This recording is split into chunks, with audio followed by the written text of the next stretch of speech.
All right, today we're diving into something called EarthSong. And look, this isn't just another wellness trend, okay? We're talking about a profound sensory revolution, a really fundamental shift in how we experience the world around us. So, let's get right into it. So let me start with a question, just to get us thinking. What if your senses, your sight, your smell, your touch, what if they weren't just passively taking in information? What if they were actual, active organs of thinking? I mean, a form of cognition all on their own. That's really the core idea we're going to unpack here. Okay, so to really get what EarthSong is all about, I think it's super helpful to first talk about what it's not. So let's just clear up some common misconceptions right off the bat. And this really lays it out, right? On one side, you see EarthSong as a sensory revolution. It's about restoring a basic human capacity. But look at what it's not. It's not some medicinal system, it's not another self-help method to optimize your life, and it's definitely not clinical herbalism. The whole point here isn't about utility or fixing yourself. It's about reclaiming a way of knowing that we've kind of forgotten. And that brings us to this key concept, sensory cognition. So what is it? Well, it's our original, you could say innate, ability to know the world through our senses, treating them like actual cognitive instruments. It's a huge shift from just seeing our senses as, data collectors for our big analytical brain. I love this quote because it just nails the shift in perspective. The world is not an object, but a partner in perception. Think about that. Instead of seeing the world as this static thing that we just observe from a distance, this framework says the world is an active partner. It suggests that as we're perceiving the world, in a very real way, it's also perceiving us back. All right, so if we're talking about a revolution in perception, you've got to ask, what's it built on? What's the foundation? So let's dig into the core principles behind this whole sensory way of knowing. So here are the real pillars of this worldview. We've already talked about perception-as-cognition, but how about this one? Beauty is a portal. The idea here is that beauty isn't just some nice decoration, it's a gateway. It can literally stop our analytical mind in its tracks and shift us into a completely different way of knowing. Or this one, relationship precedes knowledge. This is huge. It's saying that real understanding doesn't come from standing back and observing. It comes from getting involved, from direct participation. And this is a really crucial point. The people behind this are very clear. This isn't just a bunch of pretty metaphors. No, this is a fundamental challenge to our epistemology, which is, just a fancy word for how we know what we know. It's proposing a totally different path to knowledge, one that's more ancient and deeply, deeply embodied. Okay, this all sounds really profound, right?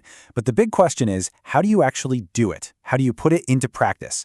So let's move from the what to the how and look at the ways this sensory cognition is actually cultivated. Now, these aren't like a strict set of rules. Think of them more as practices for opening up our senses. It all starts with attunement, just entering into a felt relationship with something. Then there's phenomenological seeing, which is a mouthful, but it just means describing exactly what's there without immediately slapping a label on it or analyzing it. Then you have sensory immersion, which is about purposefully letting go of that analytical mind. From there, you get to things like gesture reading, feeling the aliveness behind a shape, and finally, felt sense inquiry, which is all about noticing that subtle inner shift in your body that tells you, aha, something meaningful just happened. And here's a really cool idea that goes right alongside this. It's called dreaming thought into being. Think of it as the cognitive practice that mirrors all the sensory work. It's about learning to let your thoughts emerge from a sensory experience instead of what we usually do, which is impose our thoughts onto an experience.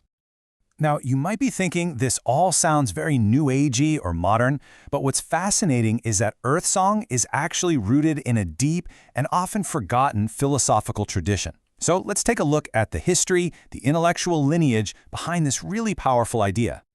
And when you look at the timeline, you can see this consistent thread running through history.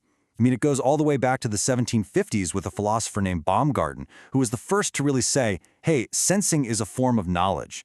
Then you have Goethe, who took that and ran with it, turning it into a disciplined way of observing nature.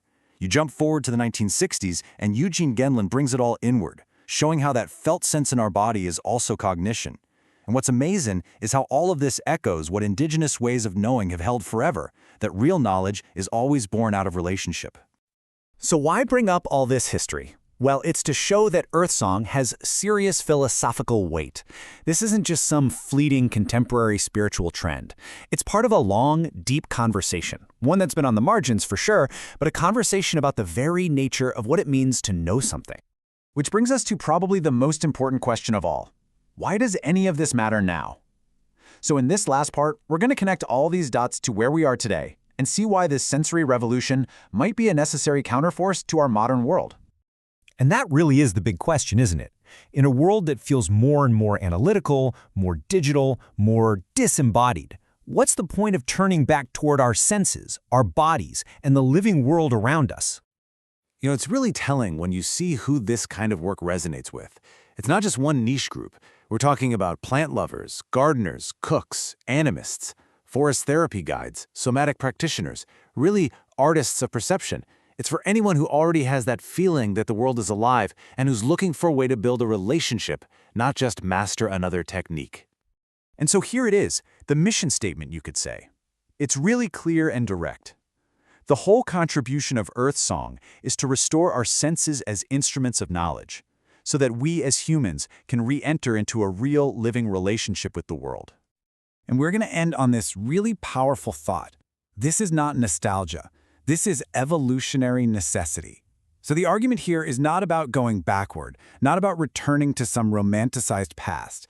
It's a claim about the future, that reintegrating our sensory intelligence isn't just a nice-to-have, it's an essential, necessary step for where we're headed. A pretty profound place to leave it.